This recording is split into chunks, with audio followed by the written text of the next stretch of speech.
Welcome, gamers, to this week's episode of Last Call Gaming. We're on episode 69, dudes! My name is Craig S. Preston Esquire, and this is Mandrew Theodore Logan, and you guys are watching Last Call Gaming. So before we move on, try to hit that pause button and go check us out on Facebook page. Go check us out on Instagram. Follow us on Twitter at LastCallPRODZ. And if you guys are interested in the podcast-only version of this show, you can find us on iTunes, you can find us on Spotify, and you can find us on CastBox. So, with that being said, guys, let's move into what we're drinking today. And this beer was submitted by Sheila T. And this is the Kirin Ichiban. And this is a Japanese beer sitting at 5% and 100% malt, and I have to say, it is quite tasty. We don't get out and drink too many Japanese beers, but I gotta say, for what I've drank, and it's so far so good. Yeah, I actually really like it a lot. I like the design too. I think the only other beer I've had maybe that would kind of be something like that would be like an Asahi whenever we go out to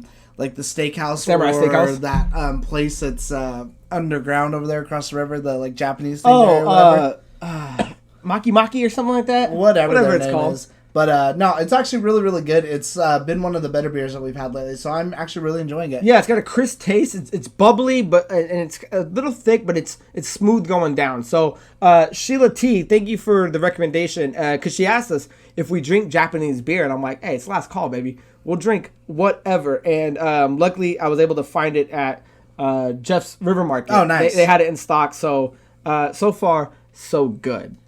With all that being said, guys, let's move into the first big topic. Now, the Xbox Series, next gen is upon us. The Xbox Series X is out. As of today, the PS5 is out. Andrew and I both were able to get our Series X's day one, and the PS5 as of today comes out today. We didn't get a chance to get one, so we can't really talk much about it or review about it. But one of the good things that Series X is doing is that for those that pre-ordered it, online, whether that be Walmart or Target or Best Buy or anything like that, a lot of those dates were pushed back a week or two. I had my Series S. That was pushed back to the 17th. It actually came in today, so a lot of those pre-orders are moving forward. Unfortunately, things like Amazon, we're seeing are getting bumped back to as far as like December 21st. So I can't figure if that's a Microsoft issue in terms of what Amazon can deliver, or that's Amazon dropping the ball. I don't know if they overestimated how many they were going to get, or if it's a shipping problem on their end.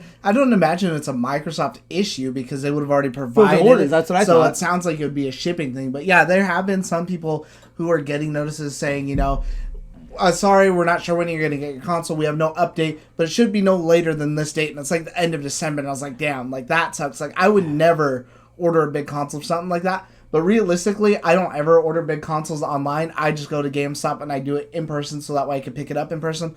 Although, I actually ordered the SD card, the 1 terabyte expansion, paid it off and everything, still is not here. Oh, it's not here. And he looked it up in the store and everything like that, and there's no update on it shipping or anything like that. That's the Seagate? Yeah, and I've seen other people get theirs too, so I'm like, okay, well, that kind of sucks. And especially now too, because I've already got everything I wanted on there that I still have room, that I'm honestly thinking about just going in there and even canceling that order and be like, okay, well, now that's on you. You would have had my money, but...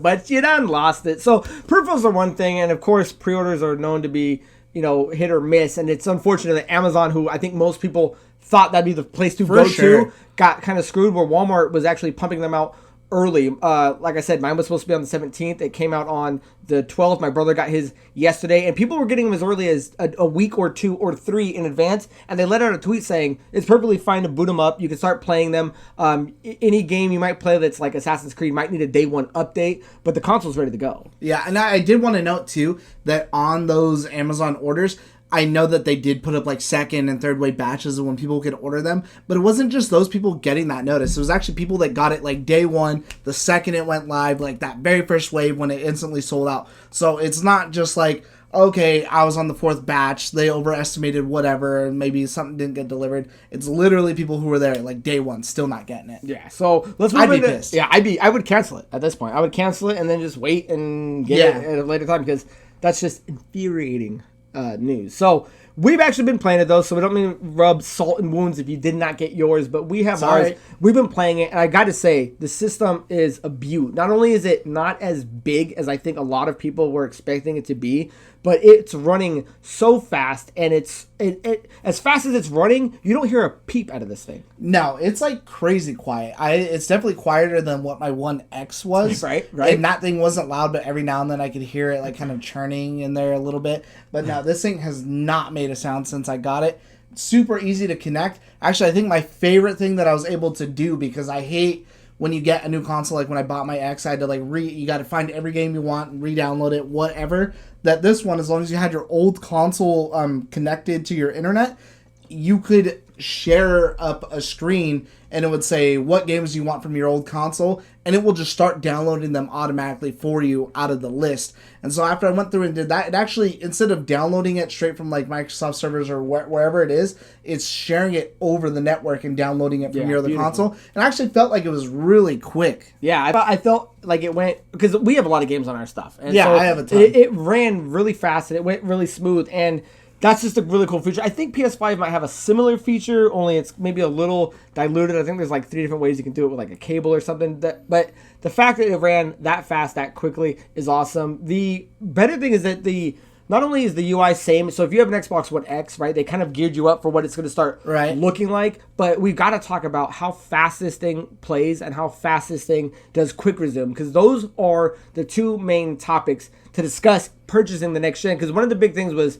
and a lot of people are asking us, is this worth buying day one? And one of the big things we kind of both commented back were, well, not if you're not going to be playing like hardcore games. Like, I would say you don't need to get this thing day one. Wait until the game you want comes out and you want to play it. Because as of right now, there's no real dedicated Series X games out yet, because Halo was supposed to be that game, but it's not. How do you feel? Do you think people should be buying this day one? Because I know there's a difference between the average gamer and the constant gamer. And I don't mean that as any disrespect if you're not that, but I mean, I feel like we're really trying to save you some bucks in terms of waiting maybe a couple months. I'd say if you want it, get it. If it's something that you feel you really want, especially if you see it in the wild right now, because there aren't very many out there, I would definitely say get it. Especially if you are like someone like us, you know, like a gamer enthusiast. You're playing lots of different games, you're playing lots of different things, experimenting a lot, whatever. But if all you do is really play like Call of Duty or something like that, and you don't even have the proper TV set up or anything like that, that's another thing you have to take into consideration, is will your TV support all the features? Because if the answer is no, then yeah, you could definitely easily just wait.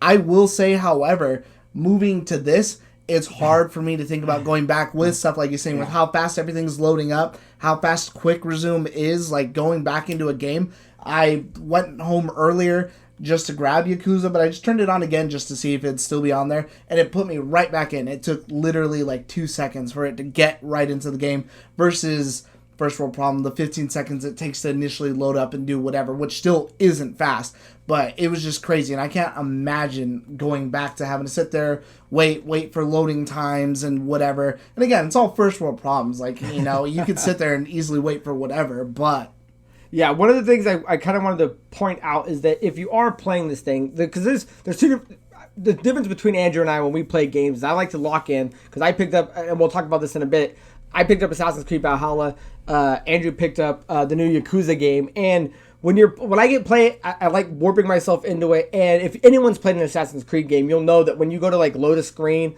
or jet to another place, you're stuck in like the Animus for a minute, and that's the countdown. It's that's the worst part. You're just running and jumping, you can run, and rolling jump, and shit. Which weird is that Assassin's Creed doesn't have a jump button, but we'll get to that later. But you're kind of stuck in this thing, and you can read through all the hints and stuff like that. The new one is just, you barely have time to finish one, and then you're instantly back into the new spot. So that's what I like. And so the loading times for a guy like me playing is worth the buy. And you got a guy like Andrew who is using the quick resume, because he's popping through Yakuza, Call of Duty, PUBG, and things like that. So if you are someone that plays a lot more than just a game or two, a few hours a night, then yeah, this machine is worth it. And like Andrew said, there's really no going back. Like I can't go back and play my One X now that I've experienced the Series X. Right. It's so much more convenient. And like you said, yeah, I usually end up playing a shooter a couple shooters or maybe a multiplayer game, something with, my friends and family. And then I'll go and do my solo game at least for an hour or two at night before I go to bed.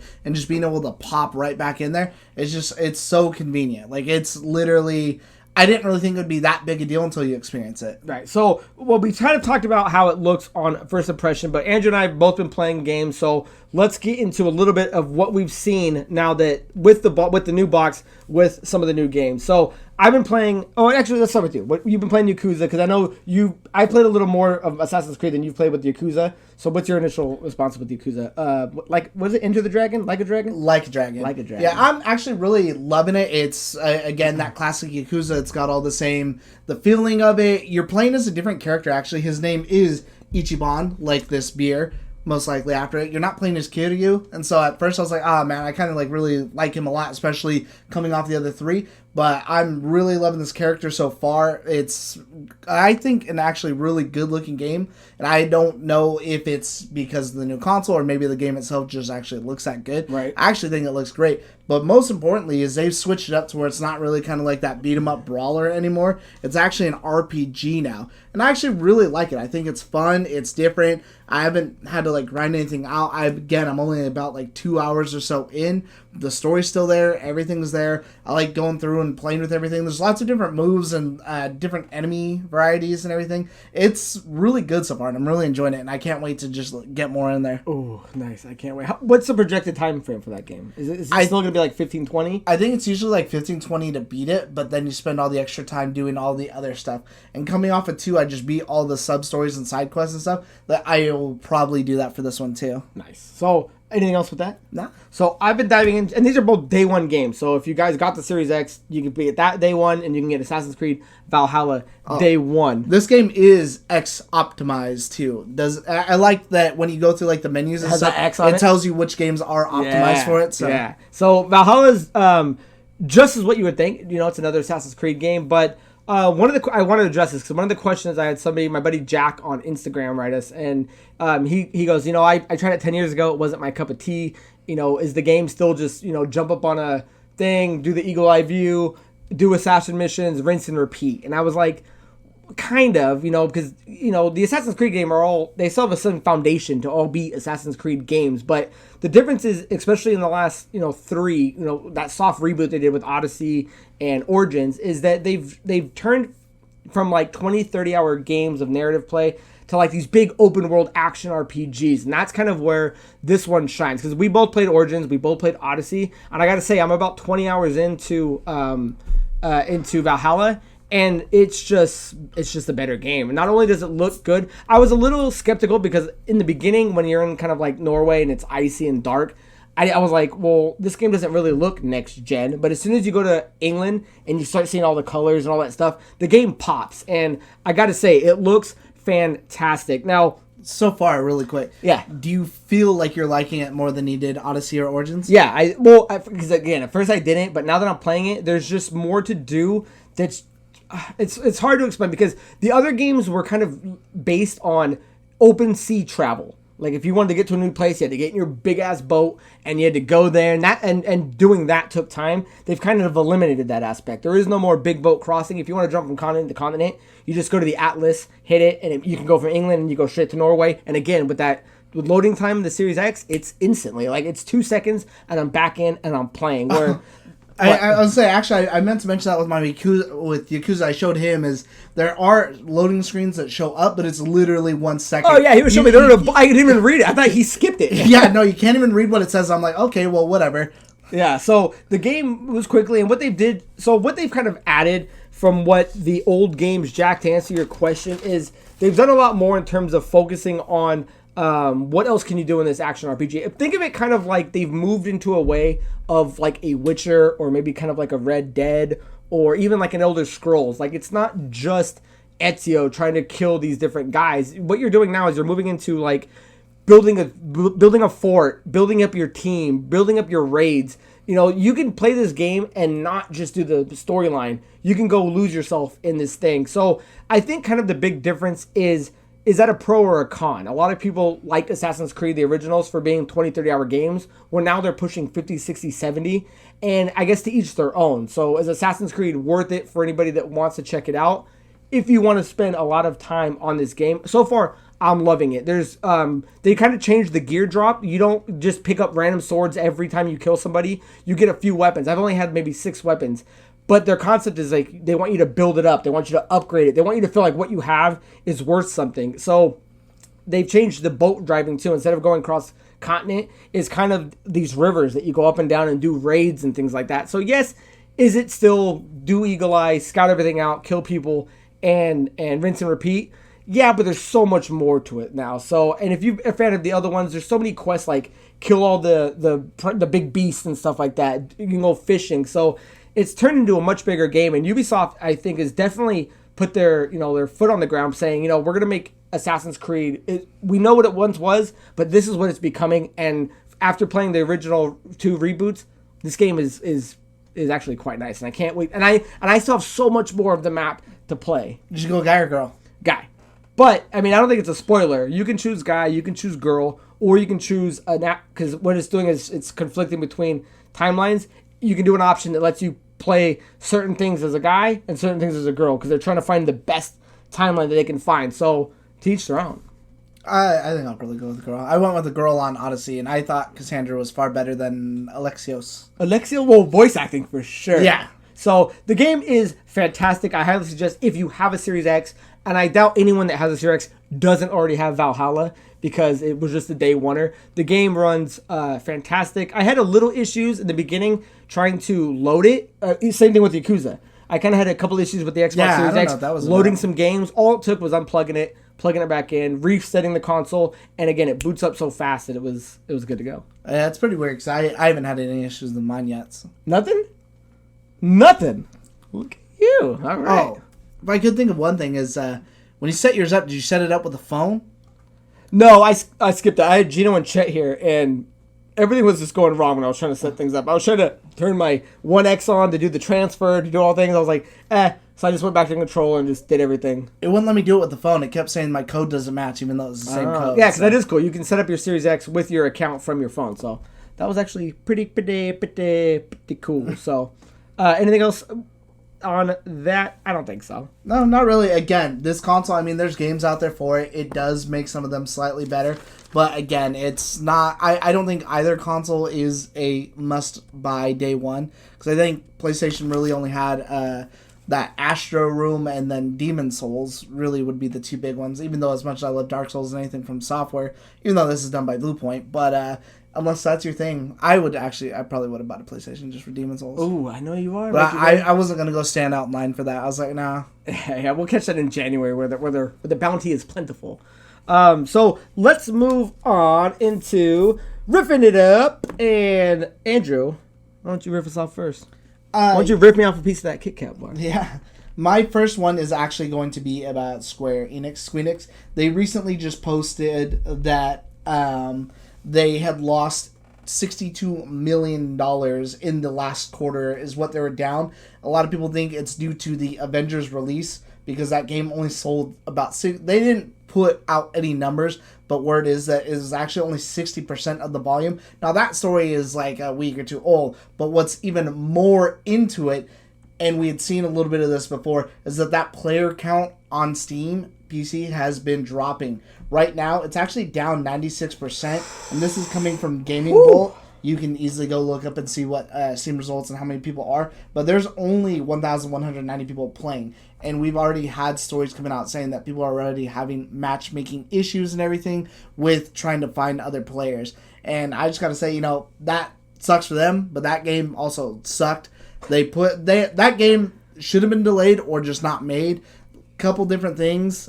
One, I think it missed the boat entirely, especially because right now we're kind of in this cooldown, one, because of COVID. But even if we weren't in COVID, I think Marvel really hit its peak with Endgame, and now it's kind of rebooting itself. We kind of got to restart, almost in that like Iron Man phase, like, okay, we have people here, we got to build them back up for another whatever, multiverse or something like that. You gotta build back up to this other colossal kind of event that's really gonna match something like that. And so I think it had already missed the fire with that because it was already kind of cool to the touch. But two, the game ran like shit. Had a lot of problems. Not to mention that on top of the Spider-Man issues and everything, that it's just more salt to the wound. Yeah, it's one of those things where games like this need to either be like bring something brand new to the table or be completely unique or create something that is not already out in the market to separate themselves from people that are already doing it correctly. You're not beating Destiny 2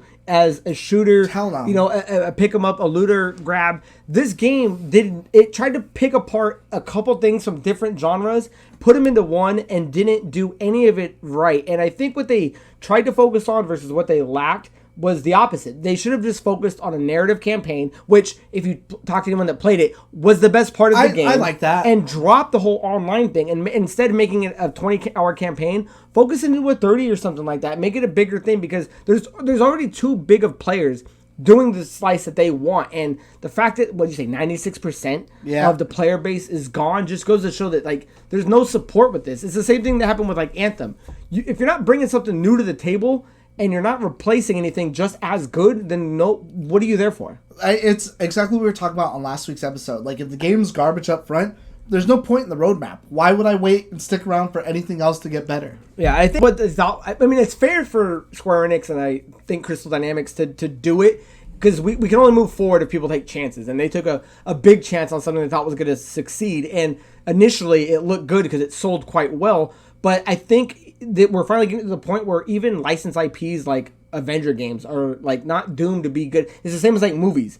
You can't just put something in a movie and expect it to do well. Where same thing happened to Marvel. We all thought it was going to do great. It's Marvel. We're all going to buy it. But 3 weeks later, nobody's touching it. That's why I said it was too late. I think had they put this out before Endgame, it definitely would have sold better based just off the Marvel and hey, we have all these characters alone. Yeah. But the fact that they missed that window entirely is just and brought nothing new to the table. Yeah. You know what I mean? So it sucks, man, because we don't ever want a game to fail, and this thing had all the promise in the world, but just lackluster at best. Honestly, it should have just been delayed. Yeah, forever. Indefinitely. Anything else on that? Nah. Alrighty, so my riff, guys, is if you're a fan of Commander Shepard and the Mass Effect trilogy, the core trilogy, well then good news because Mass Effect has been remastered and remastered and optimized for 4K as Mass Effect Legendary Edition, and this is coming in spring 2021. This is going to be all 3 of the core games as well as all of the DC with all the specs upraised. Now, this is something that fans of BioWare have been asking for a minute because this is, it's not for everyone. I don't think CN's a big fan. I'm not even sure if I've never even played it. One. Okay, but it is considered to be one of the best trilogies. Oh, I lied. I played Andromeda and it sucked. Well, see, that's the thing though. So I think it put a lot of bad taste in people's mouth when if you played the original Mass Effect series, 3 ended kind of right? It left you did all these decisions, did all these things. 3 kind of left you flat. And then if you weren't a fan of Andromeda, which was supposed to be the next kind of moving on series, not a lot of people like that. Well, they've redone 3's ending. So if you're going to play the Legendary Edition, it's going to have the new ending and all that stuff. So it feels like choices will matter. And I got to say, I actually was a fan of Andromeda. I know it gets a lot of hate just because of the way it ran, but I look at it from the mechanics and the gameplay. I really actually liked the way the game moved. But on a bigger note is they already have a veteran team moving on the next Mass Effect game. So not only are they doing the Legendary Edition and you get all 3, you can either replay or jump in for the first time, but they're already getting a team together to move forward with the series. Because a lot of us thought it was done after Andromeda. A lot of us thought it was like, oh, okay, well, you make 3 great games, you take one shit dive, and then the franchise is done. No, they're actually moving forward. They got a couple screenshots. So the game is moving forward, and we're definitely getting that because I need you to play it. You can probably skip 1, but do 2 and 3. I'll definitely play it as long as it doesn't run like hell, and as long as they put some quality of life changes in there too. Because nothing I hate more than when they just take an old game, up-res it, and then just put it back out. If the game ran like a slog, it's a slog to fast travel, shit like that. Make those quality of life changes so that way I'm not sitting here talking shit about your product. That you're better than me. And I think they've had enough time to do that. I don't think it's going to be one of those things that need to be pushed back. It should on day 1 run fine. They've had plenty of time to do this. So I think it's going to come out good. I think it's going to sell pretty well, and I think it's going to put BioWare back in a lot of people's good graces, because for a long time, BioWare is a powerhouse studio, but you let out a couple turds, you lose merit with the audience. So this should be a revival of that acceptance of them. So I'm actually looking forward to it. I really want to play it. I want to try it. Would you play Shepard as a girl? Because that's another game where you can play the protagonist as a boy, male or female. Yeah, usually if you have a choice, more often than not, I will choose a woman for some reason. My buddy Gil does the same thing. He plays. I don't know why. I don't know what that's what he gravitates towards. And that's why I don't get sometimes too when people are like, "Oh, well, if you're playing like I is a guy, I can't sympathize with like a normal white guy or this guy or whatever. Like I can't get into the game." But I'm like, I play as a woman like every time. I'm not a girl, but badass chick's a badass chick. Yeah, but I'm totally like invested in the story and sympathizing with the character. Like I'm like, okay, cool. Like I'm in this. I'm totally into this. Versus, I don't get how people are like, oh, well, I feel the disconnect because he doesn't wear a hat backwards like I do. Yeah, I don't get it. So that's happening with Mass Effect, guys. If you're interested in getting that, leave a comment down below. So normally we would move into what we're playing, but we kind of told you what we're playing. We're playing Assassin's Creed Valhalla and Yakuza. So I would ask the question, Andrew, what do you plan on playing next after Yakuza or Yakuza? It's either going to be Assassin's Creed or they actually just add... I haven't looked and downloaded it, but it better have achievements. Because if it doesn't, I'm not going to play it.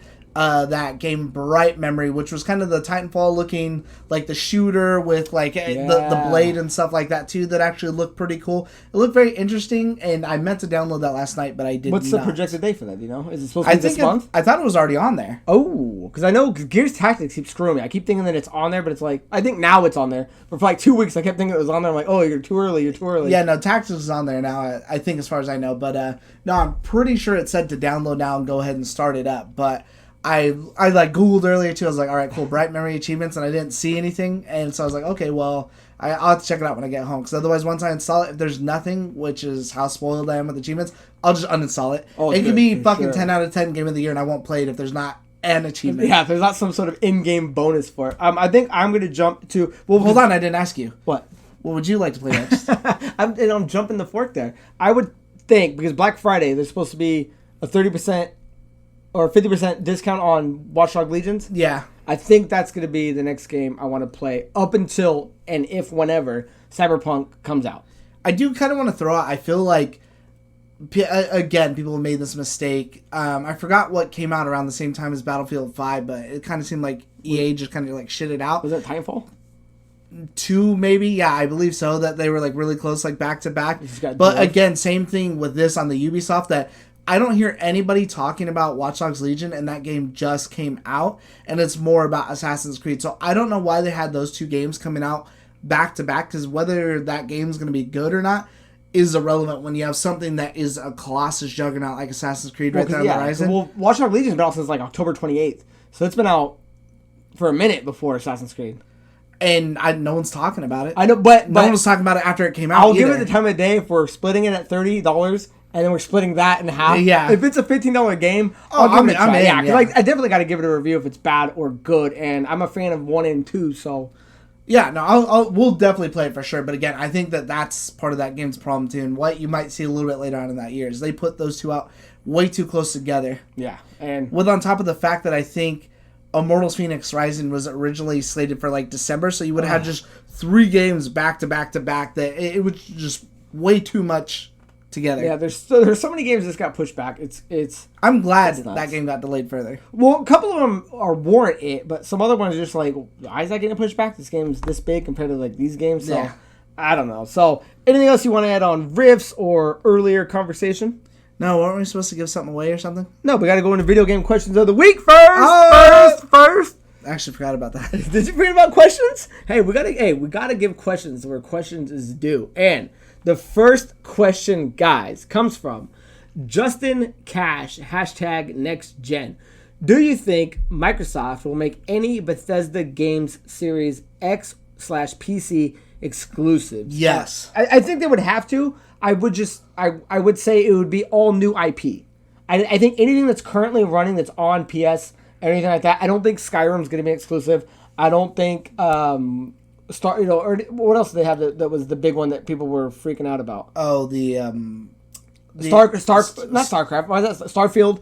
I don't think that's going to be an exclusive. I think because all these games are already on the docket. I think anything moving forward, they will, and any old games are going to be maybe we'll get exclusive DLC. I don't know. How do you feel? I can agree to that, and I can definitely see that. So Dishonored is going to go on both systems. Yeah, I think anything moving forward that's already been on an existing console, the next Wolfenstein, the next Doom, the next Elder Scrolls will probably go multi-plat, but you might see that. I think ideally for them, they would put that multi-plat so they still seem like the good guys, but you can get it a month later, 2 months later, 6 months later, a year later. But anything that's a brand new IP, then keep that one locked up. I think it'd be disappointing if they didn't. If they didn't just buy all these studios and give Xbox something exclusive, then that's a little disappointing. Because you got to remember, Microsoft is the guys that play nice with everybody. They've put in games that they've produced and developed on Switch. They've put in games they've produced and developed and own, like Minecraft,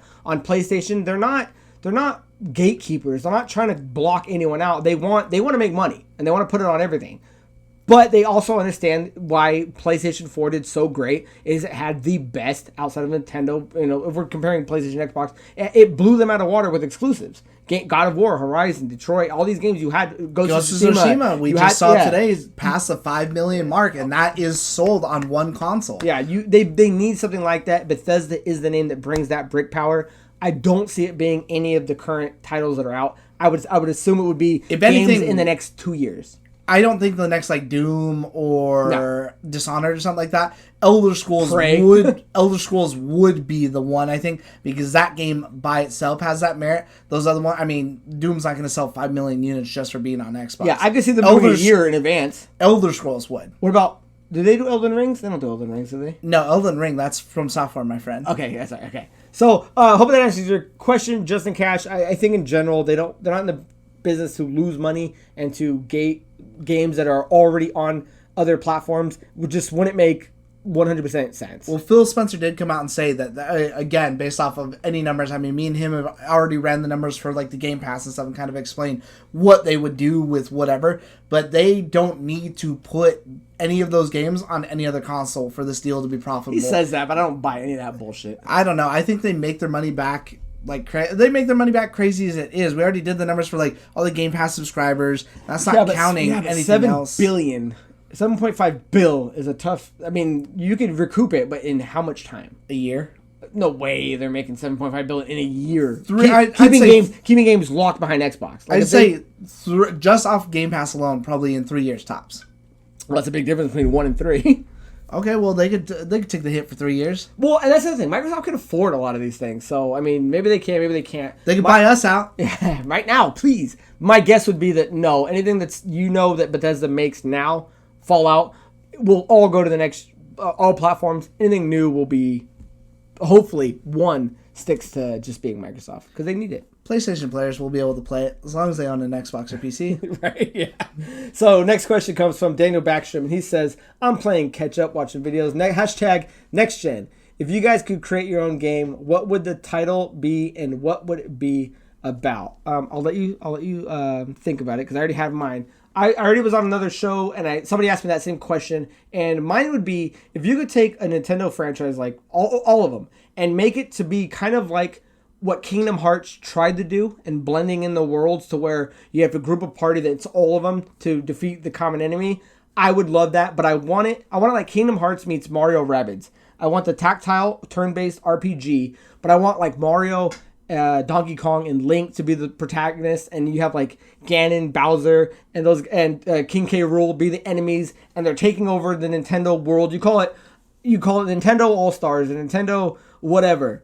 I want something like that. I want to see, outside of Smash Brothers, I want to see another game where these guys interact with each other. Because clearly, if you can have them in a Mario Kart and everyone's in there, or a tennis and a baseball and a brawl, then why don't we have them in like an actual game where they can benefit when each other? And that's kind of the game I would want. Call it Nintendo All-Stars. I don't know, but that's the game I've been wanting forever. What about you? I think Dark Souls 5 and no, it would just solely be on Xbox. I don't know what I would name it, but I think you would take your characters, your your Miiverse ripoff people, your avatars, like what they did with the 1 versus 100, or what they did with the like the Nacho Dorito challenge, where you guys like running and doing the levels and stuff like that. No, make like a Mario Party version of that. Make all these fun ass games like what they used to have with like Fusion Frenzy and stuff like that. And just make it with whatever your avatar is. But make these levels, make it like Mario Party. Because I don't even think Nintendo does Mario Party right anymore. And I also don't... And there's nothing else that's quite like that out there. Especially now when multiplayer and that kind of camaraderie and playing with other people and stuff like that is bigger than ever. Especially with streamers and just randomly meeting strangers online. I think that would be perfect for something like that. Because then... you don't even have to worry about creating an original character, which is probably the hardest part, and hope that that person sticks. A lot of licenses and shit like that. Yeah, you just have your avatar, which could be however you designed your character to be on Xbox, and then you just come up with the games and the levels, and that's arguably the easier part of that.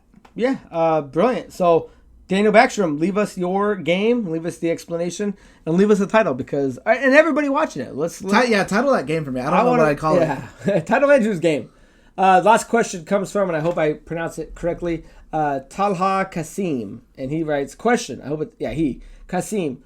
Question. If you could only have one console for life, which one would you guys choose? Mad love. I think obviously, I don't think anybody could compare next gen to like a Nintendo or something. Or like to nostalgia, because, I almost want to split the question. I mean, you can't compare great games that you used to play next to a media player, a sound player, a Blu-ray player, a web browser, a video game player, and things like that. So if we're talking currently, what game would I get? The Series X. Yeah, the Series X. I'm never getting rid of a game. But if we're, because I read your question earlier, if we're going to split that, let's say it was like 96 and down. So 96, the PlayStation's out, the N64 is out, and everything that came, the predecessors before it. If that was the question, what system would you pick of all time? Because currently, you can't go backwards from the power and the quality that you get now. So think of when we were like kids. What system from 64 down would you... I probably would have taken the 64. I would take the 64 or the PlayStation. Which one? Pick. 64. Gun to your head. 64? Yeah. Over the PlayStation? Hard, yeah. Ooh, okay. Because I think 64 had a lot more party games, and I had lots of like, my that brothers, 4-player port, my cousins and stuff like that. Yeah, but what am I going to play? Twisted Metal? No, I mean 64, built-in 4 players. Oh yeah. Natively, you're gonna have to buy a peripheral. Yeah, you have GoldenEye, Perfect Dark, Mario Party, Smash Brothers. Mm-hmm. On top of Mario 64, Link's or Majora's Mask, mm-hmm. and so that's your kind of time. That's your kind of generation when you were growing up, right? Wasn't it 64? Because I would say the Super Nintendo. Because the Super Nintendo was kind of... I would take it over the SNES, too. Mario Kart sucks on the SNES. I experienced games on Nintendo, but like Super Nintendo was like... Well, I'm thinking more of like, I get my Chrono Triggers, I get my... Final Fantasy. I get Final Fantasy 6s, I get Super Mario RPG, my favorite game of all time. I get Super Mario All-Stars, which has Mario 1, 2, and 3, plus Lost Worlds or Lost Levels on it. So, to me, Super Nintendo, I think, still looks and sounds the best. Without any problem, so... I'm curious what your question is, or what your answer is. No, I love the SNES. I think SNES is great. SNES is good. Well, 64 and SNES are solid options. I would take either of those over the PlayStation 1.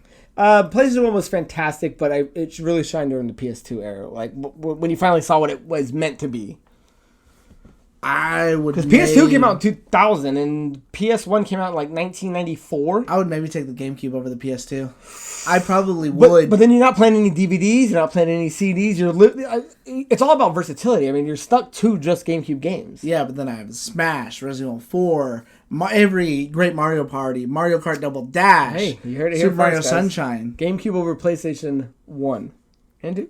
And 2. And 2. So, thank you for the question, guys. And as always, feel free to leave questions down below in the comments so we can answer them on the show. So, guys, we know what you're here for. We know what you want. We know what you've been waiting for. And we are about to enter the contest giveaway. Now, as you guys know, the contest started back on episode 63, ran until episode 68. And on episode 69, dude, we are giving away a Xbox Series S or a digital PS5. And that is of your choice. So, guys, these are the contestants who have made it per episode. I'm going to read them off. We're going to put them into a hat, and whatever name we pull, that will be the winner. You have 1 week to get back to us to know what you want and what you like. And guys, before we get into this and you guys skip straight to this video, I got to say, make sure you guys hang with us because we're going to keep giving away stuff. There's going to be more contests and more console giveaways come 2021. Andrew and I both talked about it.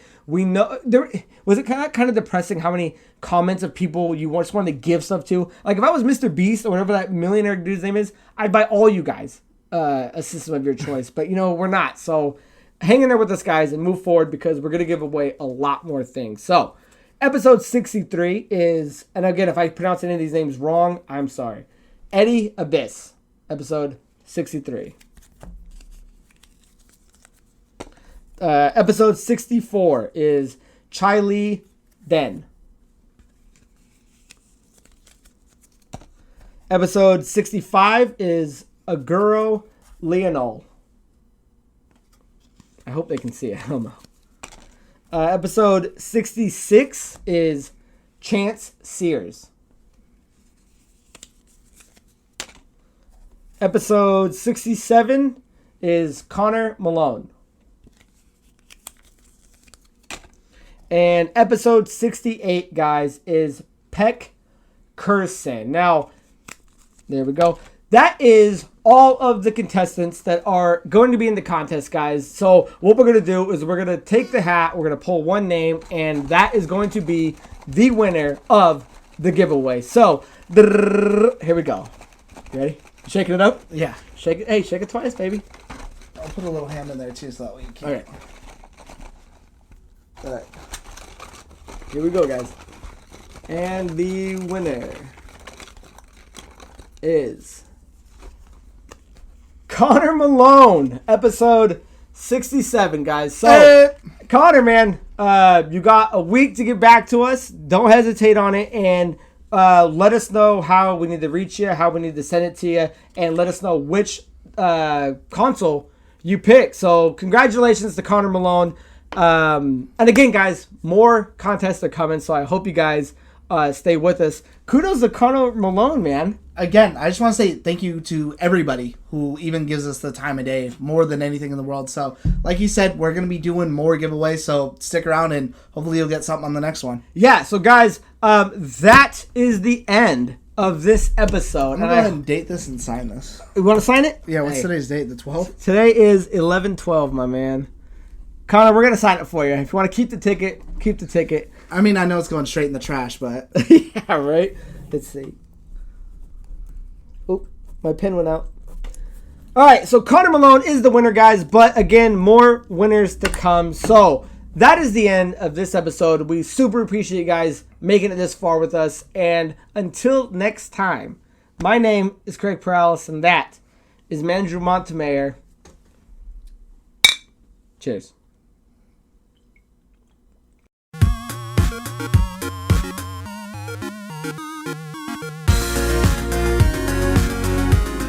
And so Ryan picked us up from this time, so we didn't have to pay for Ubers there and back this time. And last time we had a hotel for the wedding, and we stayed at Ryan's house, so that was actually pretty cool. And yeah, I saw his yard. It looked pretty nice with his dogs. Oh, dude, big, wide. Really, that yard's too big for how small spaces. Those dogs are. Well, dude, one of them's small. They're both tiny, but they've got room to run. I would say alcohol-wise, though, we went to... I feel like Bimo would have loved that yard. Oh, dude, Bimo would have ran wild. Yeah. Christina bought her... Oh, man, it was depressing. She bought her, like, a big-ass fucking dog bed. And, normally it was supposed to be for the front room, but it might just be for the bedroom now. Like, last night it was just kind of flipped over up against, like, our other end of the room because we didn't have it set up where we want everything yet. But I could see her, like, looking at it when I came in. So I just put it out in the middle of the floor. And she got in there and she didn't sleep in bed with us. And then when I woke up, normally in the morning she like sleeps by her feet, and she gets all cuddled up. You wake up, so she sleeps. You start your night, she's on the floor. You wake up, she's in the bed. She always sleeps by her feet in the bed, and when Christina gets up, she'll come and lie down next to me, or if I get up, she'll lie down next to Christina. Nice pillow. But when I woke up this morning, she was still in the bed, and it was you got her sad. a new bed, is that what you said? Yeah, it was sad. Okay. Sad? Oh, for you? Yeah. She's becoming independent. I know. That's good. That means she probably won't cry as much when you guys leave town for a day or two. She'll be content. She's usually fine. Oh, that's real barky. No, she just hangs out by the door, which is the most depressing part. But yeah, what you guys need is get like one of those baby cams that like just watches like the living room, and you just see Bimo around all day. We do. Pause on the door. Do you have one? Yeah, we have the camera, and sometimes I won't see her, so I'll know that she's by the door. But other times she'll be on the couch. But as soon as that thing starts going, she can hear it, and so she starts barking and growling at it. And you can talk through it too. Oh, which I don't do that though because that's where Let's we fuck did her that up. once, and then she's like looking around for us and stuff. Poor baby. Poor little baby. How old is B1 now? She's gonna be 3, December 7th. 3? December 7th. She'll be 21. You giving her a birthday party? One of these beers down her throat.